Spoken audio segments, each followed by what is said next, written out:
Good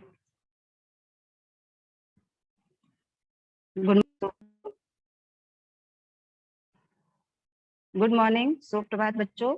मेरा नाम रीना देवी यादव है। मैं कुरार गांव मनपा माध्यमिक हिंदी शाला क्रमांक से शाला की शिक्षिका। आज हम आपको हिंदी व्याकरण का शब्द भेद, इसका पुनरावर्तन या अध्ययन करेंगे। हिंदी व्याकरण वह शास्त्र है जो हिंदी भाषा को शुद्ध रूप से बोलने और लिखने संबंधी नियमों का बोध करता है। हिंदी भाषा को शुद्ध रूप से समझने, लिखने और बोलने के लिए हिंदी व्याकरण के नियमों को अच्छी तरीके से समझना अति आवश्यक है। सार्थक वर्णों या वर्णों के समूह को शब्द कहा जाता है। जब कोई शब्द या सार्थक शब्द वाक्य में प्रयुक्त होता है तब उसे पद कहते हैं। व्याकरण के नियमों के अनुसार विभक्ति, वचन, लिंग, काल आदि की योग्यता रखने वाला वर्णों का समूह पद कहलाता है। फलतः हिंदी शब्दावली का वर्गीकरण अनेक आधारों पर किया जाता है। आज हम शब्दों के विकार के आधार पर इनका वर्गीकरण या भेद देखेंगे। आपके स्क्रीन पे है व्याकरण शब्द भेद। शब्द भेद जो है विकार के आधार पर दो प्रकार से विभाजित किया गया है, विकारी शब्द और अविकारी शब्द। विकारी शब्द के चार प्रकार आपको बताए गए हैं: संज्ञा, सर्वनाम, विशेषण, क्रिया। अविकारी शब्द जिसको अव्यय भी कहा जाता है, क्रिया विशेषण अव्यय, संबंध सूचक अव्यय, समुच्चय बोधक अव्यय और विस्मयादि बोधक अव्यय। तो सबसे पहले हम विकारी शब्द जो हैं उनके भेद, उनके चारों भेदों के बारे में अध्ययन करेंगे। सबसे पहले हम संज्ञा के बारे में अध्ययन करेंगे। इसके बारे में आप लोगों ने अपने पिछली कक्षाओं में इसका ज्ञान अर्जित किया ही होगा। संज्ञा की परिभाषा: संसार के किसी भी प्राणी, वस्तु, स्थान, जाति या भाव, दशा आदि के नाम को संज्ञा कहते हैं। मतलब हमारे आसपास की या हमारा जो भी नाम है वो सारे नाम जो होते हैं वो संज्ञा कहलाते हैं। उसे इंग्लिश में नाउन कहा जाता है। जैसे भारत एक विकासशील देश है, नरेंद्र मोदी भारत के सजग नेता हैं, गंगा एक पवित्र नदी है, कुरान इस्लाम का पवित्र ग्रंथ है। संज्ञा के भेद: संज्ञा के मुख्यतः तीन भेद हैं, परंतु अंग्रेजी व्याकरण के संपर्क में आने से इसके और दो भेद आप लोग को दिए गए हैं: व्यक्तिवाचक संज्ञा, जातिवाचक संज्ञा, भाववाचक संज्ञा, द्रव्यवाचक संज्ञा और समूहवाचक संज्ञा। सबसे पहले हम व्यक्तिवाचक संज्ञा जानेंगे। जो शब्द किसी विशेष एवं निश्चित व्यक्ति, वस्तु व स्थान की जानकारी देते हैं उन्हें व्यक्तिवाचक संज्ञा कहते हैं।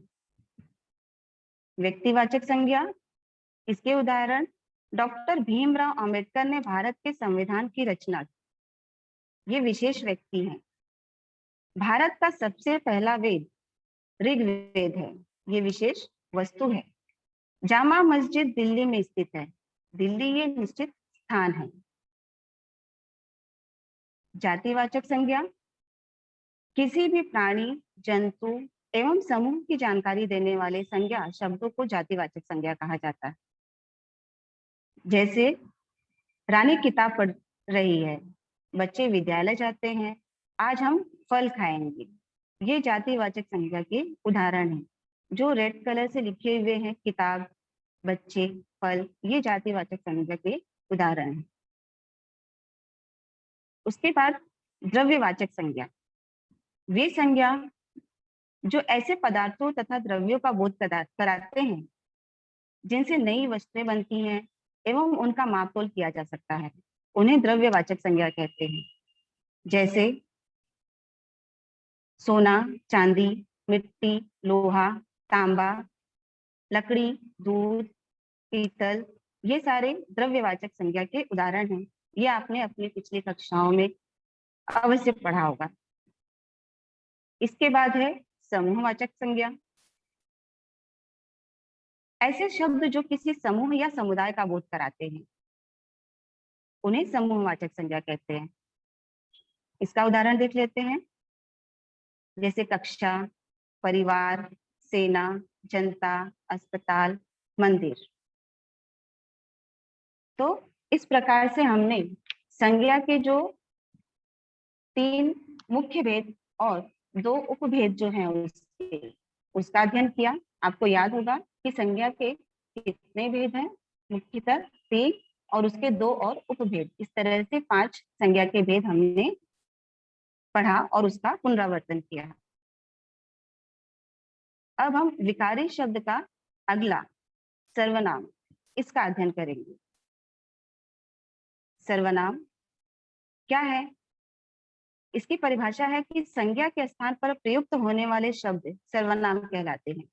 यह एक विकारी शब्द है, जैसे वह, तुम, मैं, हमारा, तुम्हारा आदि। उदाहरण देख लेते हैं। रानी ने गीता से कहा सीता गा रही है। इसमें बार बार नाम आया हुआ है संज्ञा शब्दों का, जैसे रानी, गीता, सीता, ये सर्वनाम है। तो वहां पे हम सर्वनाम शब्द का प्रयोग करते हैं। रानी ने गीता से कहा वह गा रही है। इस तरह से शब्दों की संक्षिप्तता भी हो जाती है और सुंदरता और सरलता भी बढ़ जाती है। सर्वनाम के भेद या प्रकार हैं 6। पहला है पुरुषवाचक सर्वनाम, दूसरा निश्चयवाचक सर्वनाम, तीसरा अनिश्चयवाचक सर्वनाम, चौथा संबंधवाचक सर्वनाम, पांचवा प्रश्नवाचक सर्वनाम और छठवां है निजवाचक सर्वनाम। आइए सर्वनाम के भेद, इनका भी हम अध्ययन करते हैं। पुरुषवाचक सर्वनाम, इसको पर्सनल प्रोनाउन भी कहा जाता है। इसके भी उपभेद हैं। इसके भी 3 प्रकार होते हैं। पहला है उत्तम पुरुष, जिसको फर्स्ट पर्सन कहा जाता है। जिन सर्वनामों का प्रयोग बोलने वाला तथा लिखने वाला अपने लिए करता है वे उत्तम पुरुष सर्वनाम कहलाते हैं, जैसे मैं, हम, मेरा, हमें। दूसरा है मध्यम पुरुष, सेकंड पर्सन। जिन सर्वनामों का प्रयोग जिससे बात की जाए उसके लिए होता है उसे मध्यम पुरुष कहते हैं, जैसे तुम, तुम्हारा, आप। तीसरा है अन्य पुरुष, थर्ड पर्सन। जिन सर्वनामों का प्रयोग किसी अन्य व्यक्तियों के लिए किया जाता है उसे अन्य पुरुष सर्वनाम कहते हैं, जैसे वह, वे, उसका, उनका। ये हो गया पुरुषवाचक सर्वनाम। दूसरा है निश्चयवाचक सर्वनाम। निश्चयवाचक सर्वनाम से ही समझ में आता है कि कोई चीज निश्चित होती है। इसकी परिभाषा, जिन सर्वनाम शब्द से किसी निश्चित व्यक्ति या वस्तु का बोध हो उसे निश्चयवाचक सर्वनाम कहते हैं, जैसे यह, वह, ये, वे। इस सर्वनाम के तुरंत बाद संज्ञा नहीं आती है और पास के लिए यह मेरी पुस्तक है, ये मेरा घर है, और दूर के लिए वह मेरा गांव है, वे मेरे दोस्त हैं। इस तरह के उदाहरण निश्चयवाचक सर्वनाम के अंतर्गत। तीसरा प्रकार है अनिश्चयवाचक सर्वनाम। जिस सर्वनाम शब्द से किसी व्यक्ति या वस्तु का निश्चय ज्ञान न हो उसे अनिश्चयवाचक सर्वनाम कहते हैं, जैसे कोई, कुछ। प्राणी के लिए कोई शब्द का प्रयोग किया जाता है, कोई गाना गा रहा है। वस्तुओं के लिए कुछ, उसे कुछ खाने को दे दो। इस तरह से अनिश्चयवाचक सर्वनाम को हम जान सकते हैं। चौथा प्रकार है संबंधवाचक सर्वनाम का। जो सर्वनाम एक शब्द का दूसरे शब्द के साथ संबंध जोड़ते हैं उन्हें संबंधवाचक सर्वनाम कहते हैं, जैसे जो, वो, जो, सो, जैसा, वैसा। अब इनका प्रयोग किस प्रकार से किया जाता है वो हम उदाहरण में देखते हैं। जो सत्य बोलता है वो डरता नहीं है, जैसा करोगे वैसा भरोगे, जो बोएगा सो काटेगा। ये संबंधवाचक सर्वनाम। पांचवा है प्रश्नवाचक सर्वनाम। प्रश्नवाचक सर्वनाम से ही हम जान जाते हैं कि इसमें प्रश्न पूछे जाते हैं। जो सर्वनाम प्रश्न पूछने के लिए प्रयोग किए जाते हैं उन्हें प्रश्नवाचक सर्वनाम कहते हैं, जैसे कौन, कब, क्यों, क्या, कैसे, कहाँ, किससे आदि उदाहरण। इसके उदाहरण है, कौन आया है, तुम क्या कर रहे हो, तुम कहाँ जा रहे हो। इस तरह से हम सर्वनाम का भी इसमें उपयोग करते हैं। इसका छठवां प्रकार जो है सर्वनाम का, निजवाचक सर्वनाम।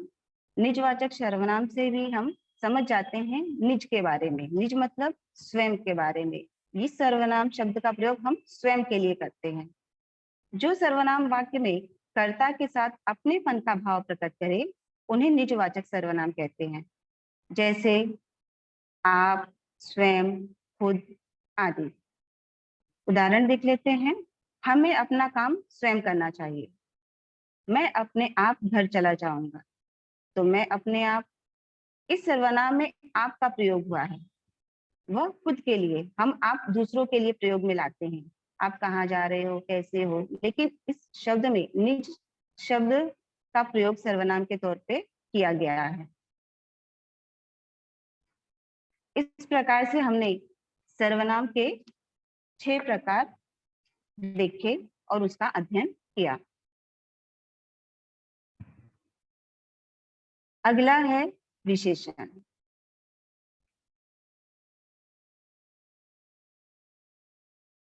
विशेषण क्या है? संज्ञा या सर्वनाम की विशेषता बताने वाले शब्दों को विशेषण कहते हैं। यह एक विकारी शब्द है, जैसे काला, लंबा, मोटा, थोड़ा आदि। उदाहरण, गाय बहुत काली है। जिस शब्द की विशेषता बताई जाती है उसे विशेष्य कहते हैं। जैसे गाय, अब गाय की विशेषता बताई जा रही है कि गाय बहुत काली है। काली शब्द जो है वो विशेषण हो गया, लेकिन इसमें जो बहुत शब्द लगा हुआ है वो प्रविशेषण हो गया, है ना, क्योंकि वो विशेषता की भी विशेषता बता रहा है। विशेषण की भी विशेषता बताने वाले शब्द को प्रविशेषण कहते हैं। जैसे बहुत। विशेषण के भेद और प्रकार। विशेषण के 5 प्रकार होते हैं। गुणवाचक विशेषण, संख्यावाचक विशेषण, परिमाणवाचक विशेषण, सार्वनामिक विशेषण और व्यक्तिवाचक विशेषण। सबसे पहले हम गुणवाचक विशेषण की तरफ चलते हैं। गुणवाचक विशेषण मतलब एडजेक्टिव ऑफ क्वालिटी। आपके अंदर कौन कौन सी क्वालिटी है, इसकी परिभाषा। जो शब्द संज्ञा या सर्वनाम के गुण, रंग, आकार और दशा आदि का बोध कराते हैं उसे गुणवाचक विशेषण कहते हैं। जैसे लंबी सड़क, ताजे फल, ऊंचा मकान, लाल गुलाब आदि। उदाहरण, वह व्यक्ति लंबा है, यह गाय काली है, वह लड़का बहुत बुरा है। इसमें लंबा, काली, बुरा यह गुणवाचक विशेषण के उदाहरण हैं। दूसरा है संख्यावाचक विशेषण, एडजेक्टिव ऑफ नंबर्स। परिभाषा, जिन शब्दों द्वारा किसी संज्ञा या सर्वनाम की संख्या का बोध होता हो उन्हें संख्यावाचक विशेषण कहते हैं। संख्या से ही हम समझ जाते हैं कि इसमें नंबर्स होंगे, संख्याएं होंगी। जैसे 2 लड़के, कुछ पुस्तकें आदि। यह 2 प्रकार के होते हैं, एक निश्चित संख्यावाचक विशेषण और दूसरा अनिश्चित संख्यावाचक विशेषण। निश्चित संख्यावाचक विशेषण में जिन शब्द से निश्चित संख्या का बोध हो, हमको निश्चित पता हो कि कितनी संख्या है, जैसे 2, 4, 8, इस तरह से निश्चित संख्या हमको बताई जाती है, वो निश्चित संख्यावाचक विशेषण कहलाते हैं।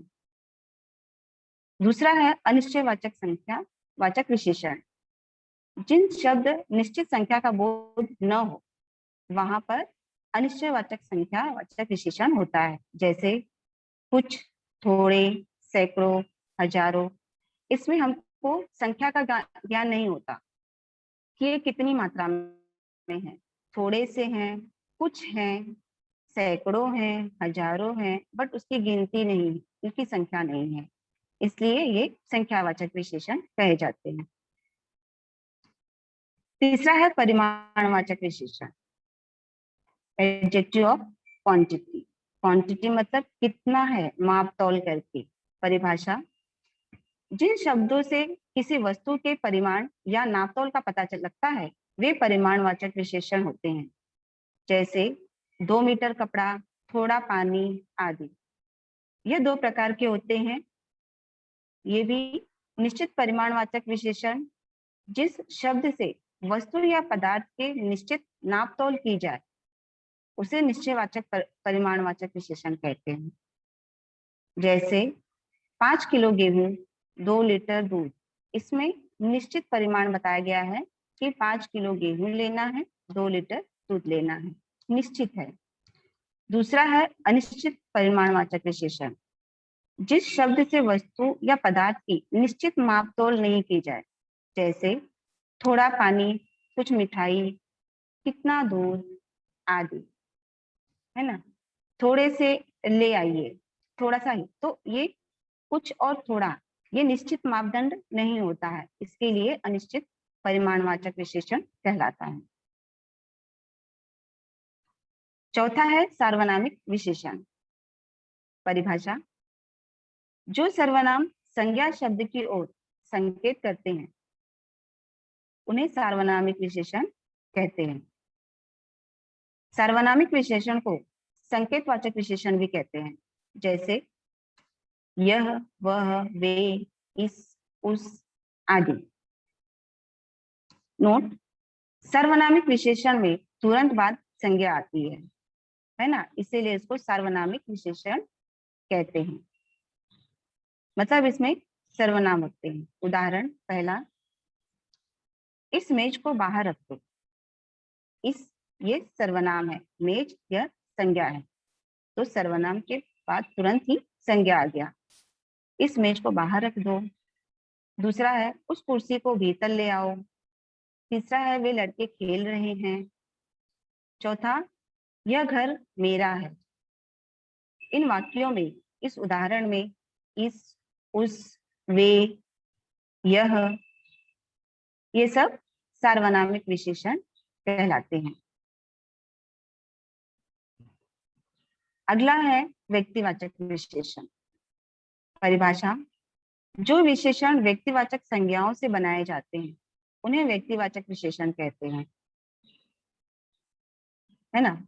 जैसे बनारस से बनारसी, नेपाल से नेपाली, बिहार से बिहारी, भारत से भारतीय, इंडिया से इंडियन, बंगाल से बंगाली, अमेरिका से अमेरिकन, चीन से चाइनीज। ये सारे शब्द हम व्यक्तिवाचक संज्ञाओं से बनाते हैं। ये उनकी विशेषता बताती है कि वो वहां के हैं, इसलिए इसे व्यक्तिवाचक विशेषण कहे जाते हैं। क्रिया, अब शब्द का विकारी जो भाग है उसमें हम अगला क्रिया देखेंगे। चौथा जो हमारा भेद है, क्रिया की परिभाषा, जिस शब्द से किसी कार्य का होना या करना समझ आए उसे क्रिया कहते हैं। इसे इंग्लिश में वर्ब कहते हैं। जैसे खाना, पीना, गाना, रहना, जाना आदि। उदाहरण, राम खाना खाता है, घोड़ा दौड़ता है, तुम स्कूल जाते हो। तो इसमें खाना, दौड़ना, जाना, ये क्या है? ये क्रियाएं हैं जो हम कर रहे हैं या हो रही हैं। क्रिया के भेद, क्रिया के भेद दो आधारों पर किए जाते हैं। पहला है कर्म के आधार पर क्रिया के भेद और दूसरा है रचना के आधार पर क्रिया के भेद। सबसे पहले हम कर्म के आधार पर क्रिया के भेद देखेंगे। कर्म के आधार पर क्रिया के भेद दो होते हैं। पहला है अकर्मक क्रिया और दूसरा है सकर्मक क्रिया। तो अकर्मक क्रिया, जिस वाक्य की क्रिया को कर्म की आवश्यकता नहीं होती तथा जिस वाक्य की क्रिया का कोई कर्म नहीं होता है उसे अकर्मक क्रिया कहते हैं। मतलब इसमें कोई कर्म नहीं होता है। जैसे दादाजी टहलते हैं, पिताजी फिसल गए। इसमें क्रिया हो रही है बट इसमें कोई कर्म नहीं हो रहा है, इसलिए ये अकर्मक क्रिया है। और से ही हम समझ जाएंगे कि इसमें कोई कर्म नहीं हो रहा। दूसरा है सकर्मक क्रिया। स मतलब साथ में जिसके कर्म हो, इसीलिए इसको सकर्मक क्रिया कहा जाता है। जिस वाक्य की क्रिया को कर्म की जरूरत होती है अथवा जिस वाक्य की क्रिया का कोई कर्म होता है उसे सकर्मक क्रिया कहते हैं। जैसे दादी जी लड्डू बना रही हैं, सुलेखा गीत गाती है। इसमें कर्म हो रहा है। दादी जी क्या कर रही हैं? लड्डू बना रही हैं। सुलेखा क्या कर रही है? गीत गाती है। तो इसमें कर्म का हमको पता चल रहा है, इसलिए ये सकर्मक क्रिया है। अब सकर्मक और अकर्मक क्रिया की पहचान हम कैसे करेंगे? जब किसी वाक्य में अगर आ जाता है तो हम कैसे समझ में आएगा कि ये अकर्मक क्रिया है कि सकर्मक क्रिया है? यदि किसी वाक्य की क्रिया के साथ क्या, किसे और किसको प्रश्नवाचक शब्द जोड़कर प्रश्न करने का कोई उत्तर न मिले तो वह अकर्मक क्रिया होती है, किंतु यदि उत्तर मिले तो वह सकर्मक क्रिया है। जैसे हवाई जहाज उड़ता है, तो अगर हम इसका प्रश्न बनाएंगे तो हवाई जहाज क्या उड़ता है, हवाई जहाज किसे उड़ता है, या हवाई जहाज किसको उड़ता है, इस तरह का प्रश्न नहीं बन रहा है, इसलिए ये वाक्य क्या हो गया?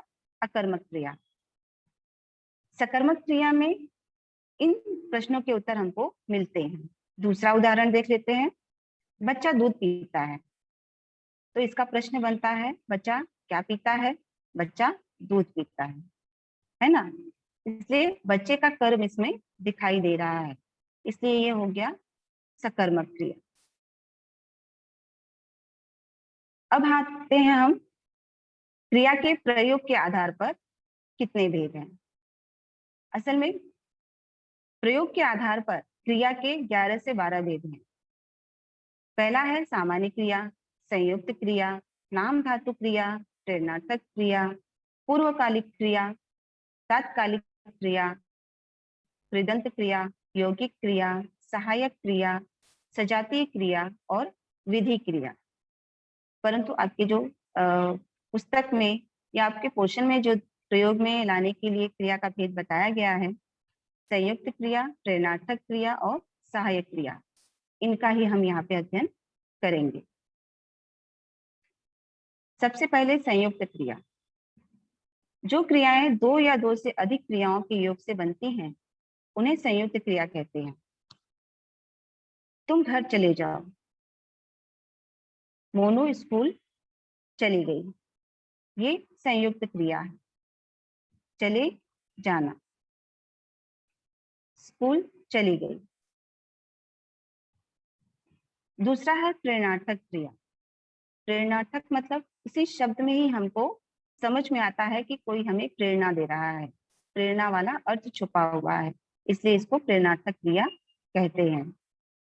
जिन क्रियाओं के प्रयोग से यह पता चले कि कर्ता खुद कार्य न करके किसी और से कार्य करवा रहा है या किसी और को कार्य करने की प्रेरणा दे रहा हो, उसे प्रेरणार्थक क्रिया कहते हैं। जैसे कि मैं कोई काम नहीं कर रही हूँ, मैं किसी और से काम करवा रही हूँ। मालिक नौकर से गाड़ी साफ करवाता है, अध्यापक बच्चे से पाठ पढ़वाता है। मैंने राधा से पत्र लिखवाया, उसने हमें खाना खिलवाया आदि। इसमें करवाता है, पढ़वाता है, लिखवाता है, खिलवाया, ये जो शब्द हैं ये प्रेरणार्थक है। इससे यह समझ में आता है कि कोई किसी और से कोई कार्य करवा रहा है, वो खुद न करके किसी और से काम करवा रहा है, इसलिए यह प्रेरणार्थक क्रिया हो गया। सहायक क्रिया। जो क्रिया मुख्य क्रिया की सहायता करती है उन्हें सहायक क्रिया कहते हैं। मुख्य क्रिया के अर्थ को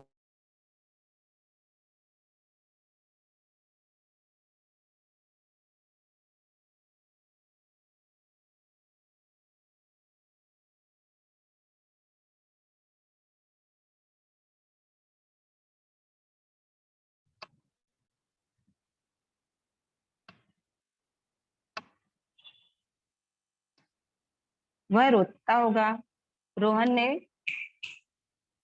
पत्र पढ़ लिया है, श्याम अब पत्र लिख चुका होगा। ये सहायक क्रिया के उदाहरण है। वह रोता होगा मतलब वो होगा, रोहन ने पत्र पढ़ लिया है। श्याम अब पत्र लिख चुका होगा। लिख चुका होगा यह सहायक क्रियाएं।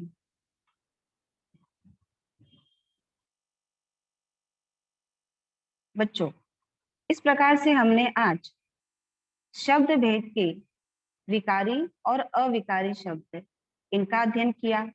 उसके तत्पश्चात हमने विकारी में संज्ञा, सर्वनाम, विशेषण, क्रिया इनका पुनरावर्तन किया, जो आपने कक्षा 5वीं से 8वीं तक अध्ययन अवश्य किया होगा। आशा करती हूँ आपको समझ में आया होगा और आपने जो इसके पहले वाली कक्षाओं में अध्ययन किया होगा उसका आपका एक बार रिवीजन भी हो गया होगा। आज आपको ये गृहपाठ होमवर्क में देती हूँ, इसका आप स्क्रीनशॉट भी निकाल लीजिए। ये आपके पुस्तक में से ही मैंने दिया है, कक्षा 9वीं के। इसमें देखिए, निम्न वाक्यों में से सर्वनाम एवं क्रिया छांटकर भेद सहित लिखिए। मतलब आपको जो मैंने संज्ञा, सर्वनाम, क्रिया, विशेषण बताए हैं और उनके जो भेद बताए हैं, इस वाक्य में जो बॉक्स में दिया हुआ है बीच में, उसमें से ढूंढना है और बगल बगल के जो साइड में बॉक्स 4-4 बने हुए हैं उनमें उसको लिखना है। आपको 4 सर्वनाम लिखने हैं ढूंढ के, इसमें क्रिया कौन सा है, संज्ञा कौन सा है और विशेषण कौन सा है। ठीक है, आशा करती हूँ आज आपको समझ में आया होगा। हमने हिंदी व्याकरण का शब्द भेद का पहला भाग विकारी, जिसे सव्य कहा जाता है, उसका पुनरावर्तन और अध्ययन दोनों एक प्रकार से कर लिया है। धन्यवाद।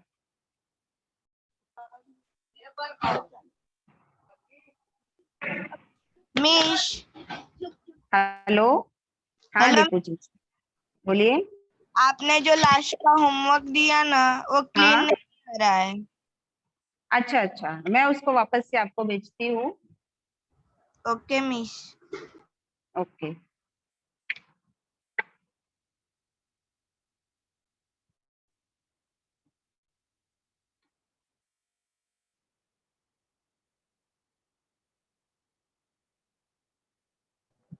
हेलो, हेलो वो टीचर। जो मैंने होमवर्क दिया है आपकी ही किताब में से पेज नंबर 32 पे ही मिलेगा आपको। 7वां लेसन है, उसे में आपको व्याकरण दिया हुआ है। हाँ फैजल, बोलिए।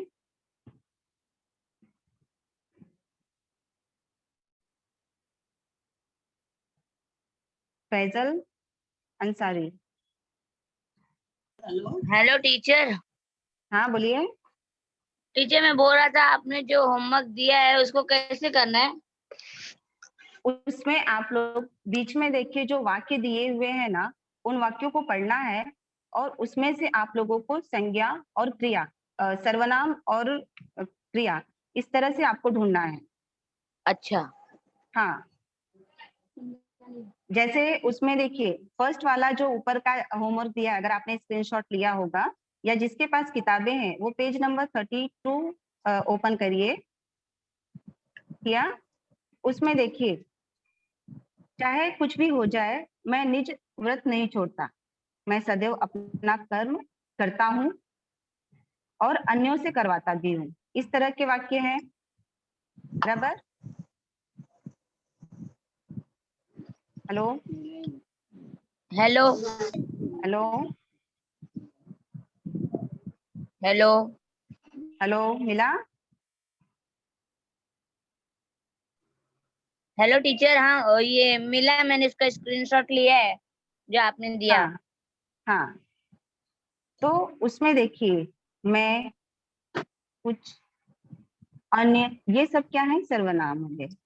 ठीक है, जाए, छोड़ना, करता हूँ या करवाता हूँ, ये क्या हो गया? क्रिया हो गया। तो इसी को आपको ढूंढ के उन बॉक्स में लिखना है। ध्यान बढ़ गया ना इधर। और उसके बाद देखिए दूसरा वाला जो आपको वाक्य दिया गया है उसमें है, मोहन ने फलों की टोकरी में कुछ रसीले आम, थोड़े से बेर तथा कुछ अंगूर के गुच्छे साफ पानी से धोकर रखवा दिए। तो इसमें हम संज्ञा ढूंढेंगे। संज्ञा मैंने आप लोगों को बताए थे, है ना। मोहन। हाँ, मोहन। और टीचर आम नहीं। आम। हाँ, बराबर। बोलिए। अंगूर भी अंगूर। हाँ, पानी, शायद पानी। हाँ, पानी। फल। संज्ञा के कोई भी शब्द जो होता है संज्ञा का, आप लोगों को ठीक है, वो बॉक्स में लिखना है ना जो भी है। हाँ, जो भी है ना, आपके देखिए लेफ्ट में जो है संज्ञा के बारे में है, उसमें लिखना है। और राइट में आपके हाँ। विशेषण है, मतलब इसी में से उसके विशेषण शब्द को ढूंढकर लिखना है। यस ठीक है। जैसे इसमें कुछ रसीले आम, तो कुछ ये भी विशेषण है। और रसीले आम, आम कैसे हैं? रसीले हैं, ये भी इसका शब्द आ जाएगा। ठीक है। थोड़े से, ये भी विशेषण है। कुछ अनिश्चयवाचक विशेषण मैंने बताया था ना आपको, इसमें संख्या नहीं है बट है। ठीक है। साफ पानी, अंगूर के गुच्छे साफ पानी से धोकर रखवा दिए, तो साफ क्या हो गया? ये भी विशेषण है, पानी की विशेषता बता रहा है। ठीक है। Yes teacher, thank you. Welcome.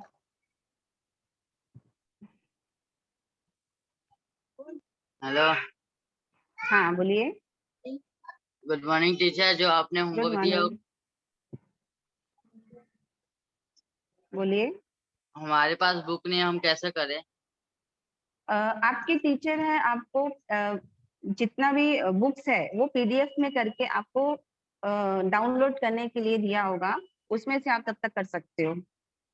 हाँ, ओके। या इसके बाद हाँ, मैंने जो पीपीटी बनाया है वो मैं शेयर कर दूंगी, वो आपको मिल जाएगा, उसमें से भी आप ले सकते ओके। हो। Thank you teacher. Thank you. Farhan. Yes teacher. हाँ, बोलिए। टीचर वो संज्ञा वाला नहीं समझा था, एक बार फिर से एक्सप्लेन कर सकते हैं क्या? हाँ, बता देती हूँ। ठीक है। देखिए, संज्ञा क्या होता है? किसी का भी नाम होता है ना। इंग्लिश में आपने पढ़ाई होगा नाउन, मतलब जो भी नाम है आपके आसपास वो सब नाम है किसी भी वस्तु का। जैसे आपका फरहान नाम है ना, आपका नाम भी संज्ञा हो गया। आपके बगल में आपकी किताब जो है वो भी संज्ञा है, बॉटल है वो भी संज्ञा है। कोई भी चीज संज्ञा के ही नाम से जानी जाती है। इसलिए उसकी परिभाषा भी इसी तरह से है कि संसार में जो भी वस्तुएं हैं या व्यक्ति हैं या स्थान है वो सब नाम है। जितने भी नाम है वो सभी संज्ञा है। संज्ञा के प्रकार तो मुख्यतः तीन हैं। आप लोगों को बचपन में भी सिखाया होगा कि तीन प्रकार होते हैं, लेकिन जैसे जातिवाचक संज्ञा है उसके दो उपभेद बताए गए हैं। मैं फिर से एक्सप्लेन कर देती हूँ,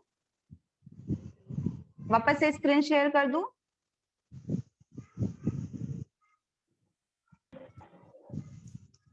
हेलो, ठीक है, ऐसे ही समझा देती हूँ, आपको समझ में आएगा। संज्ञा के भेद जो है मुख्यतः तीन है: व्यक्तिवाचक संज्ञा, जातिवाचक संज्ञा, भाववाचक संज्ञा। व्यक्तिवाचक संज्ञा, जो शब्द किसी विशेष व्यक्ति, स्थान अथवा वस्तु के नाम का बोध कराते हैं उन्हें व्यक्तिवाचक संज्ञा कहते हैं। प्रायः व्यक्ति संज्ञा में व्यक्ति, देश, शहर, पर्वत, दिशा, पुस्तकें, नदी,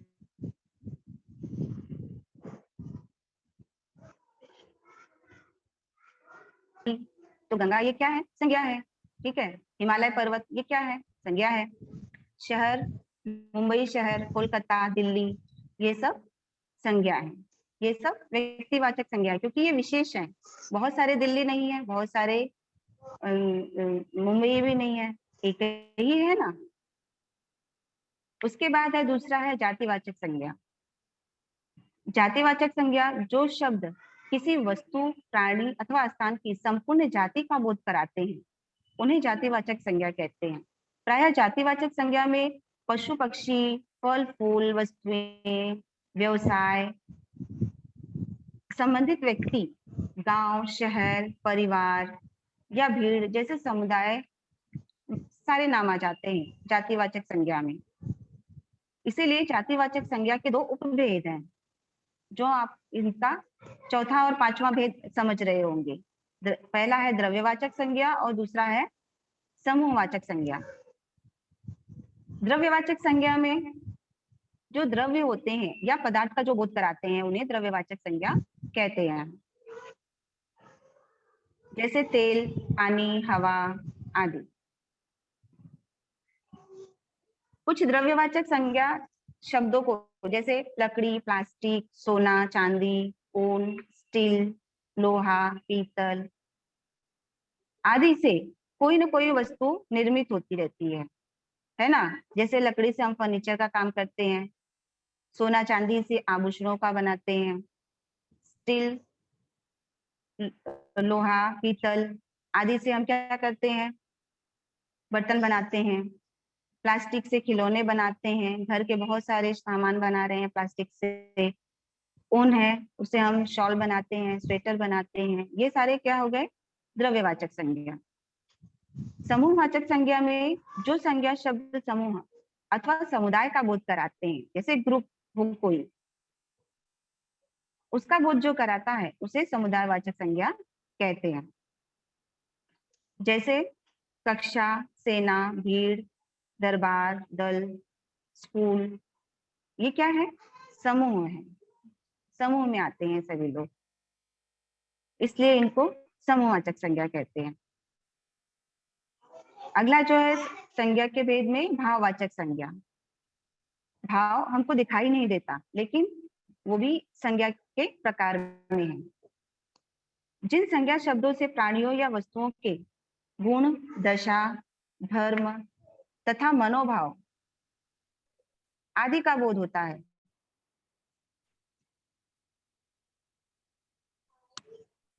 उसे भाववाचक संज्ञा कहते हैं। जैसे बुढ़ापा, बुढ़ापा को हम देख नहीं सकते, बचपना हम देख सकते हैं, बट वो एक भाव में आता है, मेरे बचपन में इस तरह से हुआ था। इंसानियत, ये नाम है ना, ये भावनाएं हैं, हमारे अंदर इंसानियत होनी चाहिए। सुंदरता, कोमलता आदि। वस्तुतः भाववाचक संज्ञा अमूर्त संख्या है ना, अमूर्त है, हम उसको देख नहीं सकते हैं, लेकिन वो हमारे आसपास रहता है।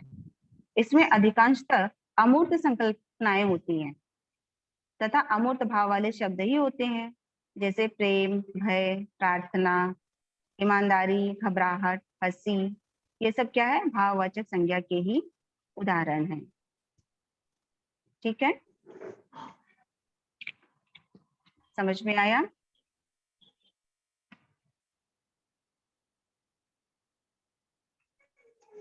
हेलो, नेक्स्ट है काजल, पूछिए। Good morning teacher. Good morning. Teacher, विशेषण में मतलब ऐसे बहुत सारे सेंटेंस होते हैं जो पेपर में कंफ्यूज करते हैं क्वेश्चन पूछ के, तो उन लोग को कैसे हम लोग राइट पहचान? देखो, विशेषण की परिभाषा में ही हमको सब समझ में आ जाता है कि ये विशेषण है ना। विशेषण की परिभाषा मैंने आपको क्या बताई, बताओ। क्या टीचर? जो विशेषण, जो शब्द है उसी में आप समझ जाओगे कि ये शब्द जो है वो विशेषण है ना। उसकी जो परिभाषा है उसी के अंतर्गत विशेषता, मतलब आपके बारे में कोई विशेष बात बताए तो वो विशेषण है। इसकी परिभाषा में ही है कि जो शब्द संज्ञा या सर्वनाम की विशेषता बताता है उसे विशेषण कहते हैं। ठीक है, जैसे कि आपके अंदर कोई क्वालिटी है, अच्छे गुण हैं, आप अच्छे हो, सरल हो, उदार हो, परिश्रमी हो, विनम्र,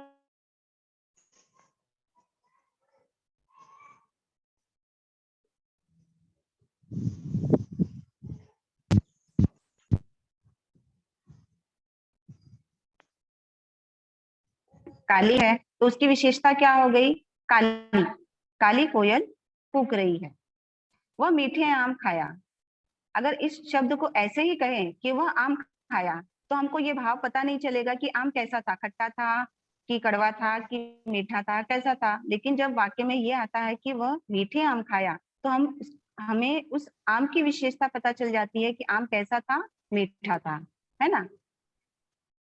दूसरा एक उदाहरण है कि मेरी छोटी बहन बहुत चंचल है, तो इसमें बहुत शब्द भी आया है, मतलब प्रविशेषण हो गया। मेरी छोटी बहन चंचल तो है, चंचल भी एक विशेषता हो गई, लेकिन वो बहुत चंचल है, मतलब उस प्रविशेषण में आ जाता है। और छोटी, ये भी एक अनिश्चयवाचक संज्ञा में विशेषण में आता है। ठीक है। कुछ बच्चे खेल रहे हैं, बच्चे खेल रहे हैं, लेकिन कुछ बच्चे, इसमें संख्या नहीं बताया है ना।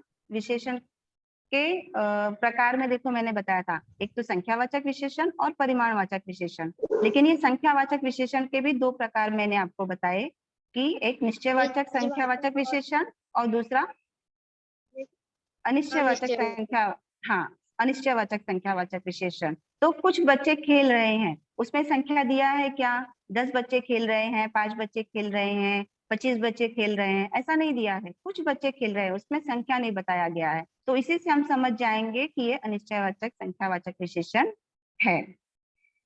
फिर मुझे 2 किलो चीनी चाहिए, तो कितना चाहिए, 2 किलो, वो परिमाणवाचक विशेषण के अंतर्गत आ गया, लेकिन इसमें बता रहा है कि मुझे 2 किलो चीनी चाहिए। ठीक है, तो ये संख्यावाचक परिमाणवाचक, क्योंकि इसमें संख्या बता रहा है। ठीक है, समझ में आया आपको? हाँ teacher, thank you teacher. Welcome बच्चा। मोहम्मद आफ्ताब, बताइए, पूछिए। Hello teacher, good morning. Good morning. Teacher, आप ये पीपीटी कहाँ पर शेयर करोगे? मैं सर के पास शेयर कर दूंगी, वो आप तक पहुंचा देंगे। ग्रुप है ठीक क्या है, टीचर? वो ग्रुप है हाँ क्या? हाँ हाँ लिंक हाँ हाँ। लिंक भेजिए ना फिर। हेलो, हाँ टीचर, लिंक भेजिए हेलो ना। मिस। वो हेलो आप मिस। तक वो आप तक पहुंच जाएगा बच्चा। अभी आपको और कुछ डाउट है तो वो पूछिए। नहीं और कुछ नहीं। Hello miss.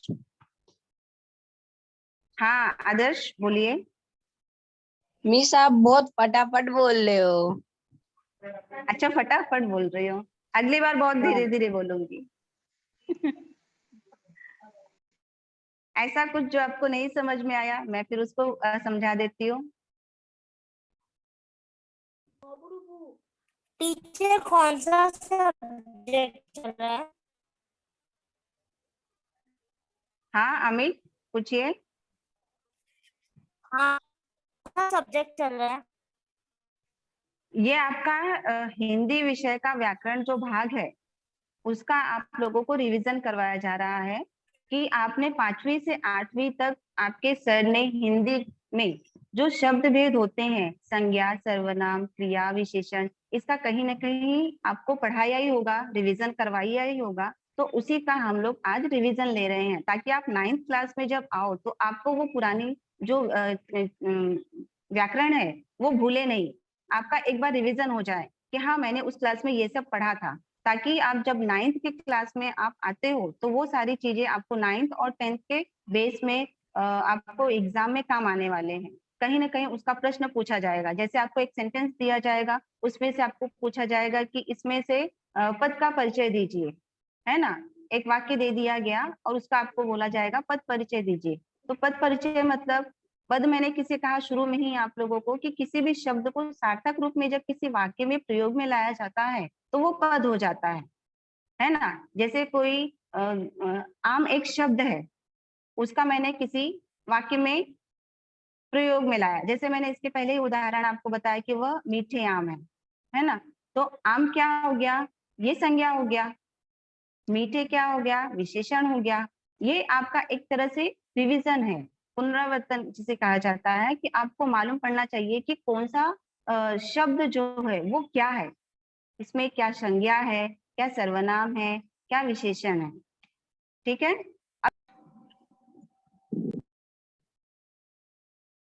ठीक है बच्चों, इस प्रकार से हमने व्याकरण में जो शब्द भेद है उसका विकारी शब्द, इसका हमने अध्ययन किया। आशा करती हूँ कि आप लोगों को शब्द भेद संज्ञा, सर्वनाम, क्रिया विशेषण, ये इसके प्रकार जो हैं वो अच्छी तरह से समझ में आ गए होंगे। धन्यवाद।